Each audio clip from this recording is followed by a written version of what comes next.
Bendiciones, familia en Cristo, Dios les bendiga. Vamos a continuar con nuestra lectura en el Evangelio según San Juan.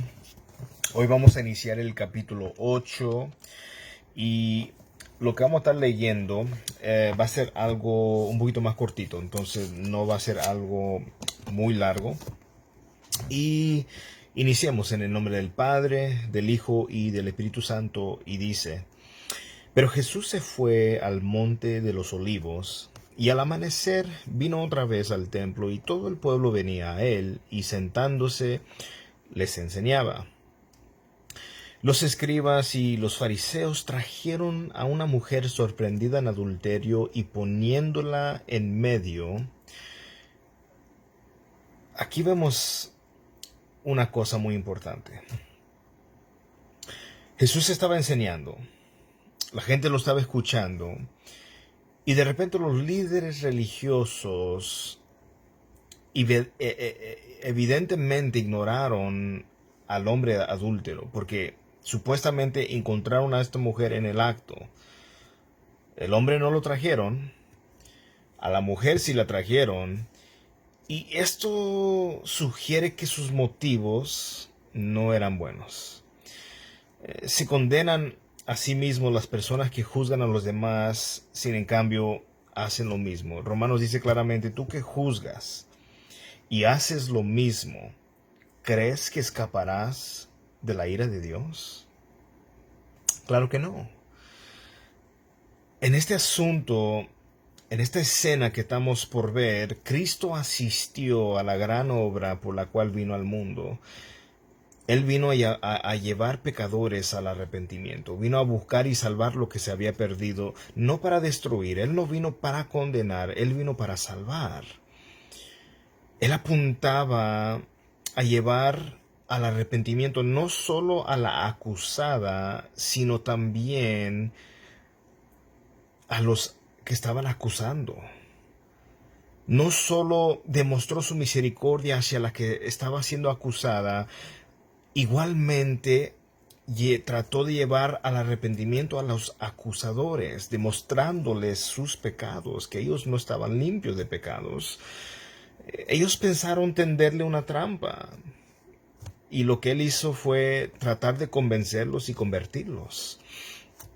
Verso 4, le dijeron: Maestro, esta mujer ha sido sorprendida en el acto mismo del adulterio, y en la ley Moisés nos ordenó apedrear a esta clase de mujeres. ¿Tú, pues, qué dices?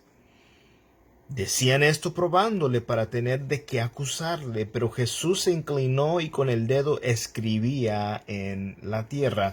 Los líderes judíos menospreciaron la ley al arrestar solamente a la mujer.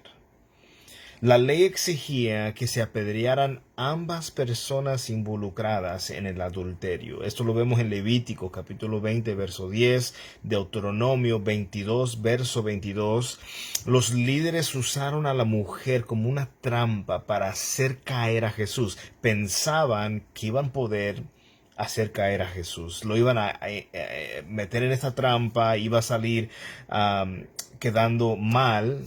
La cosa es que ellos pensaron y se equivocaron.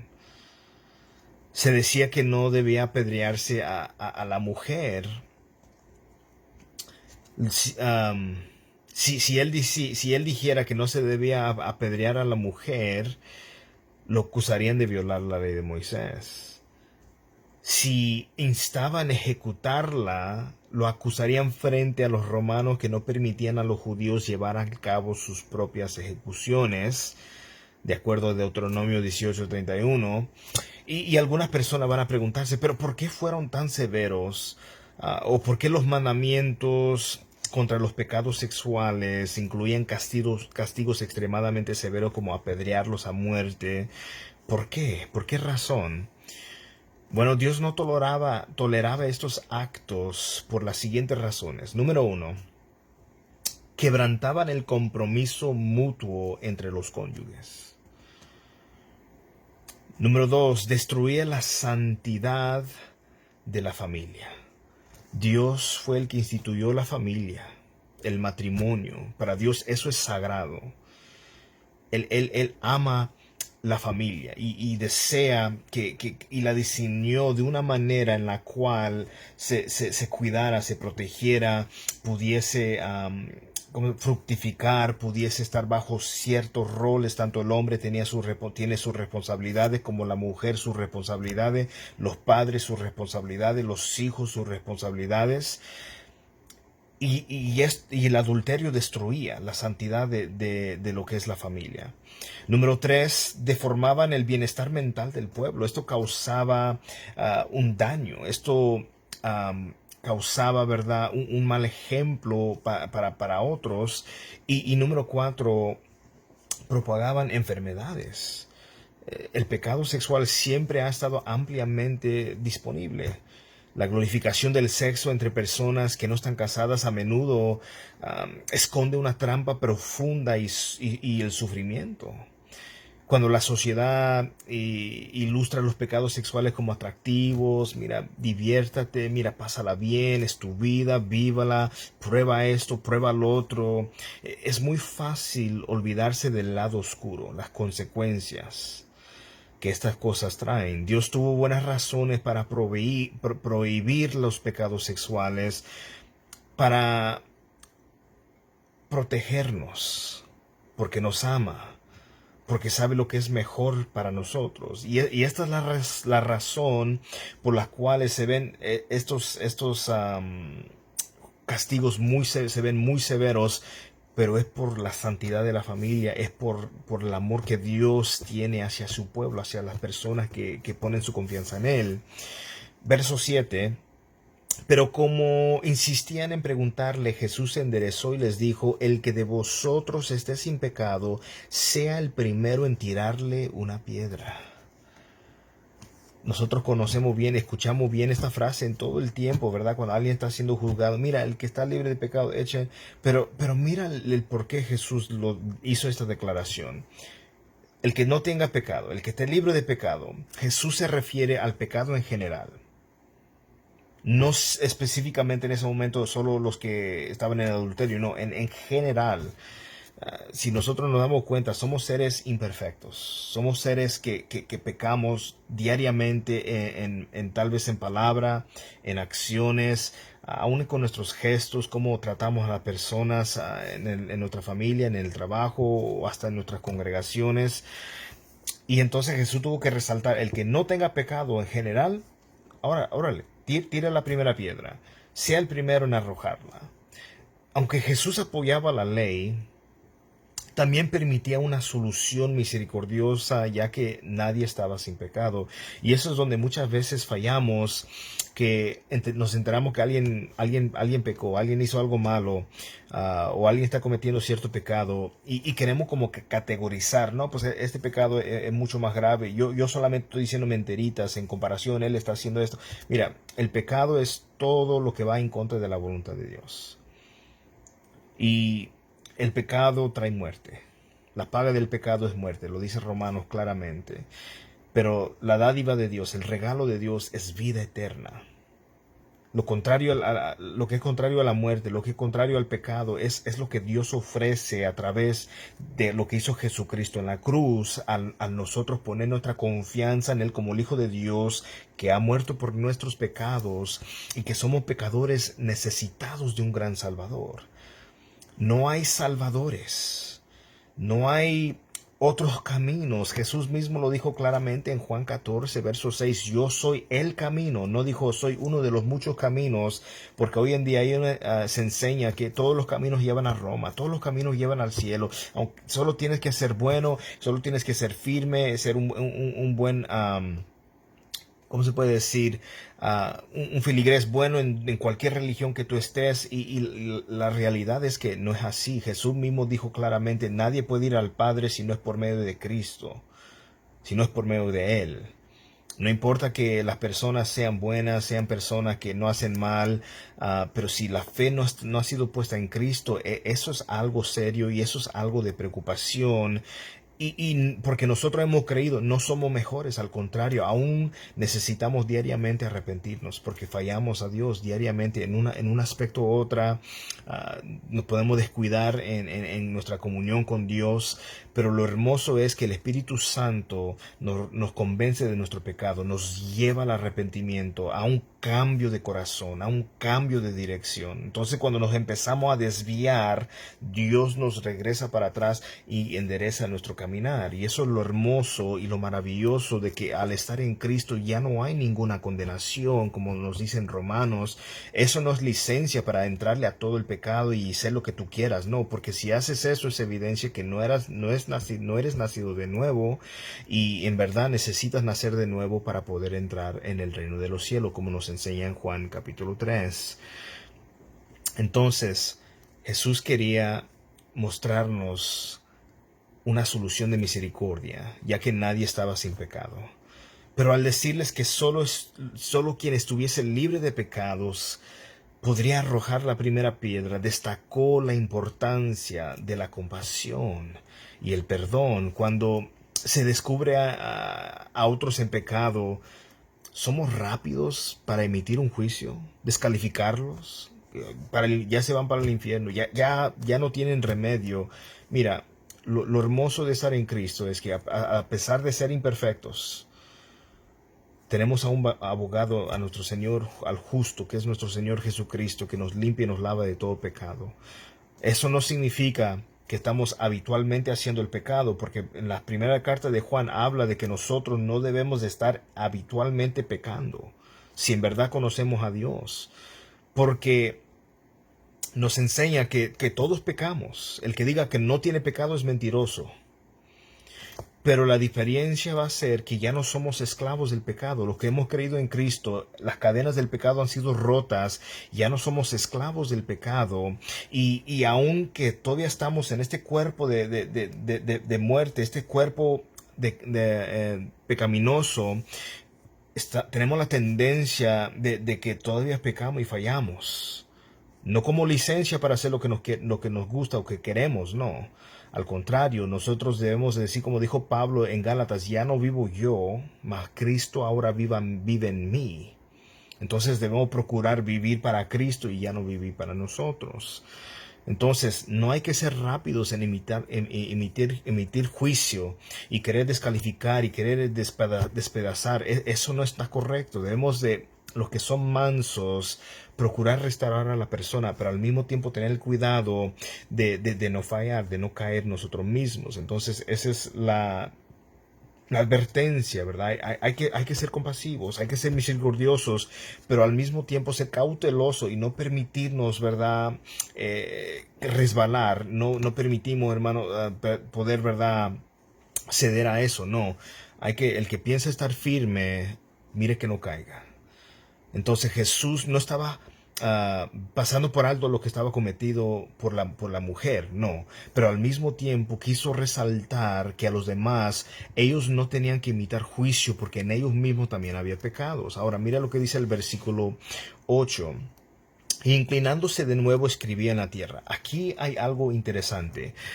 No se sabe claramente si Jesús estaba, al escribir en la tierra, si estaba haciendo caso omiso de los acusadores nomás, ¿me entiendes? O si estaba haciendo una lista de los pecados que ellos habían estado cometiendo, o escribiendo los 10 mandamientos. No se sabe con certeza, pero eso tuvo un efecto en ellos. Las palabras mismas de Jesús, el que esté libre de pecado, y aparte de lo que él estaba escribiendo, causó un efecto. Mira lo que sucedió empezando con el versículo 9. Pero al oír ellos esto, se fueron retirando uno a uno, comenzando por los de mayor edad, y dejaron solo a Jesús y a la mujer que estaba en medio. Aquí vemos que al escuchar las palabras de Jesús, al estar viendo la escena de lo que él estaba escribiendo, fueron convencidos de sus pecados. ¿Por qué? Jesús hablaba con autoridad. Y las personas se dieron cuenta inmediatamente que no pudieron tenderle la trampa a Jesús. ni tanto le pasó por alto lo que estaba haciendo ella, ni permitió que, ¿verdad?, se emitiera un juicio injusto. Al contrario, ellos empezaban desde los mayores a tirar las piedras y irse. ¿Por qué? Porque los que ya tienen más experiencia, más años, típicamente tienden a ser más sabios. Y claro, los más jóvenes, viendo las personas mayores tirando las piedras y yéndose, pues ellos dijeron, bueno, pues nosotros tampoco somos libres de pecado. También, entonces sintieron esa convicción igualmente.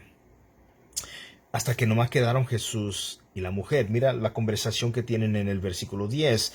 Enderezándose Jesús le dijo, mujer, ¿dónde están ellos? ¿Ninguno te ha condenado? Y ella respondió, ninguno, Señor. Entonces Jesús le dijo, yo tampoco te condeno. Y ahí no termina la cosa. Mira lo que Jesús le dice antes de que ella se vaya. Vete, desde ahora no peques más. No vuelves a esto. Le estaba enseñando el concepto del arrepentimiento. ¿Qué significa el arrepentimiento? Arrepentimiento no es solamente confesar que estuviste mal, reconocer que estuviste mal, llorar porque te agarraron con las manos en la masa. No, arrepentimiento significa cambio de dirección. Entonces, si tú ibas en una dirección en el pecado, al Cristo, convencerte, al Espíritu Santo convencerte de ese pecado y tú reconoces que no está correcto y cambias de dirección, dejas ese camino y te dejas guiar al camino correcto, muestra el cambio, que entonces es lo que Jesús le estaba haciendo. Te despides, puedes irte, pero no peques más, no sigas en esto. Tiene que haber un cambio de corazón, un cambio de dirección, y eso es lo que significa arrepentimiento. Entonces muchas veces se confunde, no es que le pedí perdón a Dios. Pedir perdón no es evidencia de arrepentimiento. La evidencia de un arrepentimiento es un cambio de dirección. Por ejemplo, si yo estoy en la autopista y tengo que bajarme en la salida 57 para llegar al lugar donde yo quiero llegar, y me paso la salida 57, en el celular, el GPS me va a empezar a redirigir. Me va a decir dónde yo la próxima salida que debo tomar para poder regresar al camino correcto para poder ir a la destinación donde yo estaba planeando ir. Ahora, si yo quiero habitualmente seguir en mi pecado, es como si yo siguiera mi camino, y cada vez que pasara a una salida, el GPS trataría de redirigirme hasta el punto que yo pago el celular y ya no le hago caso. Y es lo que muchas veces sucede en nuestra vida, que el Espíritu Santo nos redarguye de un pecado, y si somos sensibles, si estamos en una comunión con Dios, vamos a ser pronto para responder, y va a haber un cambio de dirección. No vamos a seguir en el camino del mal, en el camino del pecado, en el camino de las mentiras, en el camino del robo, el camino de cualquier pecado que quisieras enlistar. Y el hecho de que cambio de dirección, regreso al camino correcto, esa es la evidencia de un arrepentimiento. Pedir perdón, reconocer que hiciste mal, pero no cambiar, no es arrepentimiento. Y recuerden que Jesucristo, más los apóstoles, el mensaje principal que ellos predicaban era arrepentíos y convertíos, porque el reino de los cielos se ha acercado. No dijeron, piden perdón, confiésanse y eso es todo, y es lo todo. No, arrepentíos, cambio de dirección, cambio de corazón. Entonces Jesús no condenó a la mujer que estaba siendo acusada de adulterio, pero tampoco, no pasó por alto su pecado. Eso tiene que quedar claro. Le dijo que debía de abandonar ese estilo de vida, que tenía que abandonar esa vida de pecado, y mostrar el cambio de dirección, el cambio de su corazón, al encuentro que tuvo ahí en ese momento con Jesús.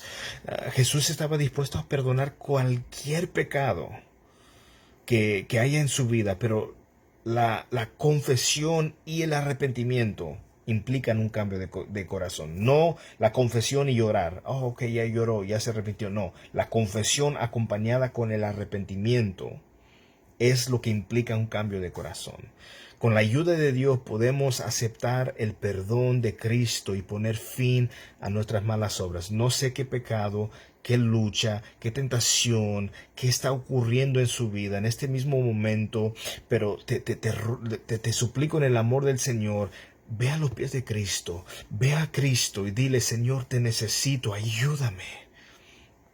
Haz caso al Espíritu Santo si has nacido de nuevo y en este momento te has descuidado en tu comunión con Dios. El Espíritu Santo va a estar alertándote: mira, arrepiéntate, cambia de dirección, deja de hacer eso, regresa al camino correcto. Si no conoces de Cristo y has escuchado una y otra vez acerca de Cristo, dices: sí, yo sé lo que hizo en la cruz, sí, yo sé que murió.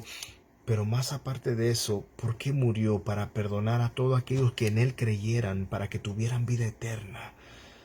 En este mundo podemos gozar de ciertas cosas o pensar que estamos gozando de cosas, pero la realidad, las sustancias no traen felicidad, las personas no traen felicidad, el trabajo, el dinero, la fama no traen felicidad. Mira a los artistas, mira a los actores, cómo muchas veces personas de mucho dinero se suicidan.